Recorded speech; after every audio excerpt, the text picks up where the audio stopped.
When I bought Inscryption, it felt like a gamble. The marketing info was cryptic, video trailers didn't seem to make sense of anything, but word of mouth was strong. I just had no idea what I was getting myself into.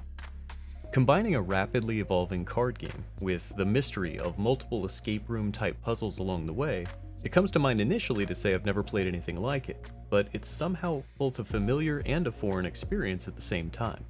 Without spoilers, I'm going to review Inscryption here after having just completed the story. So let's start there, the story. Story development here is done in a clever and creative way. There's a combination of first-person experiences, Blair Witch-style video clips, and some tutorial-like messages that start to give you a sense of who you are in-game. I don't quite know what to call this perspective. It's not third person. You play as the observer of a specific person, who is a content creator playing this game in their own life. You get to discover how they heard about the game, and ultimately ended up with it in hand, though they don't know a lot about it. As much of the game is a pure mystery to them as well, it makes for great opportunities in narration, as both good and bad things happen to them along the way. This unique perspective adds a single constant layer to the game that's relatively easy to understand as a concept, but the setting and the gameplay itself continues to evolve and change in style throughout your entire experience. To better explain what I mean, when you compare this to something like Slay the Spire, this isn't designed to be replayable in the same way. That's not to say it's not at all. With Slay the Spire, you have roguelike rewards and progression as you do here, unlocking things to aid you in future runs. Whereas here with Inscryption, you have a story that plays out over about 10 hours. During that time, there's going to be some things that remain relatively similar, but things like how they appear to you, the rules, and the stakes, they all stay in flux throughout the whole tale.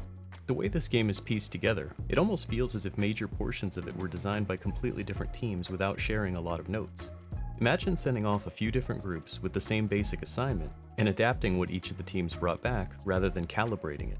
And that's not a complaint, it keeps things weird. That's a huge selling point of Inscryption. The whole experience is strange, and it's meant to be slightly uncomfortable. It's not a horror game, though it's admittedly really creepy in a lot of areas. As an example of what I mean, there's two-dimensional top-down portions reminiscent of Super Nintendo era graphics. The vibe here really feels somewhat inspired by Undertale as well. It's not often, or really necessary, for a game to play out with almost the same rules with both a 3D mode and a 2D, but somehow it fits here. Personally, I found the interface to be much cleaner in this mode. It just seemed a bit easier to use, but of course that makes a big difference in immersion. The video clip portions of the game unlock as you progress to offer some hints as to the general backstory. The way these are executed in-game feels really clean, and you even have the ability to control the videos as expected. Pause, fast forward, whatever. It's rare to see live video and live actors in-game anymore, and this was another area where I just found myself impressed that what I was seeing felt new and different. Regardless of game mode, there's a form of narration ongoing, most of the time anyway. And it feels similar to having either a dungeon master or a quest tracker, depending on the situation. Remember, you're playing a game within a game, so you also have the ability to stand up from the table, exploring the small area you're trapped within. As mentioned, the escape room elements are at play between the card games. Some puzzles are required to propel the story forward, and other secrets are just that, secrets. As the game progresses, the rules surrounding certain things, like how your deck is built, will change with the situation. There's both sections in the game where you can build a deck similar to what you'd expect from something like Magic the Gathering, and there's other sections where your deck will build in a roguelike fashion, a la Slay the Spire. All the while, in most cases, you can choose to step away from the table. Admittedly, the areas to explore feel oddly done. Design choices here weren't necessarily my favorite. I found the areas far too dark to really explore comfortably, even with the gamma really bumped up. It also feels like a lot of the secrets were part of the storyline, as opposed to something I genuinely discovered on my own. Realistically though, it's hard to say how many secrets were in the game that I just might not have known about. The escape room mechanics aren't the strongest part of the game. It felt reminiscent of my recent run through Myst, just very basic. I won't show the solutions here. A lot of the puzzles are relatively easy to just brute force if you have the patience. Still, this creepy element is important to the overall experience and the story here, and it makes things much more memorable for sure. Secrets are baked into the game elements like cards, dialogue, and game objects. As a player, many not so subtle hints are being dropped along the way if you're paying attention. This creates some fun situations where unique secret cards can evolve into other things, but essentially there's 4 major suits that the cards are divided into, and each of those suits revolves around a gimmick that allow it to function. The blood suit is based on sacrificing cards for others. The bone suit revolves around using the dead for energy. The technology suit has a building energy over time element, and the magic system functions around gems in the playing field. The devs did a great job, in my opinion, finding systems that work pretty well together to mix and match, but there were certainly situations where I got dealt a bad hand. As with games like Magic the Gathering, when you start diluting your deck to try to include everything powerful that you own, your chances of getting the right hand really diminish. A simpler and more predictable deck is often far more advantageous. Losing a match has different effects, depending on where you are along the story. It's one of those things that seems to keep changing, but for the most part, it never felt super punishing. There are matches that are designed to be lost as the story progresses at first, but as time goes on, you'll find it common to just outright stomp the enemy with the right cards in hand. Certain mechanics even allow you to be the influencer of how cards function within the game at times. You'll be creating a number of cards along the way, and it's very possible for you to create some incredibly overpowered combinations.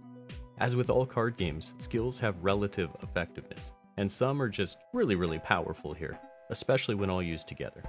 There were some pretty big risks taken here. A lot of effort went into crafting a very different experience. The game experiments and plays with elements of your computer file system. It plays with the Steam API in unexpected ways. It generally continues to push the limits of your expectations along the way. Things here will surprise you, at least story-wise, and even that is a bold statement nowadays. It seems like so many stories begin to feel samey from game to game. Despite the strange circumstances of the setting, the card game itself is solid and easy enough to understand. It has some quirks, but for the most part it all felt very fair and much easier to grasp than what I've seen in other titles. The skills are brought into the game slowly enough that even players new to card games should be able to easily understand. But it has all the basic staples you're accustomed to if you've played other card games in the past. Offense, defense, cost, skills. You play yours, attack, they take their turn, attack, and it goes on. It's an interesting question to wonder if Inscryption, as a standalone card game, would have done well without all of the additional story elements. Because there's so many familiar concepts that have proven successful in other games, I'd have to think it might, but it certainly wouldn't have the same draw. As some of you know, I'm a huge supporter of devs who take risks like this. I've played a ton of variety over the years, and it's not often a game feels so surprising or confusing along the same way anymore. I had a lot of fun moving from one section to the next with a real sense of wonder at what would happen. At the tail end, with the story over for me, replayability becomes the big question. The design of things allow you to re-enter the game in different phases, but the game has a very different vibe once the storyline is behind you. For a player who loves to simply play card games, they have the ability to do that and test for themselves if they feel it holds up against the other games that were really designed better for that purpose. It's in this area where the games like Griftlands or Slay the Spire are going to be much stronger. They were built for a longer haul, despite this one having roguelike elements as well. So I'm actually looking at Inscryption more like an artistic game than a card game. Something maybe closer to my experience with Abzu. The game feels complete when it's over, rather than compelling me right back in. There's many secrets that I probably missed, and there's certainly card combinations that I've yet to see, but my princess feels rescued, if you know what I mean. This video was a challenge. I didn't want to ruin any of the story for anyone, and hopefully this can make things a little bit more clear if, like me, you had no idea what this game was really about. I hope you enjoyed my take on Inscryption, and I can't wait to see what you think in the comments. As always, I appreciate your time here with me today. Thanks for watching.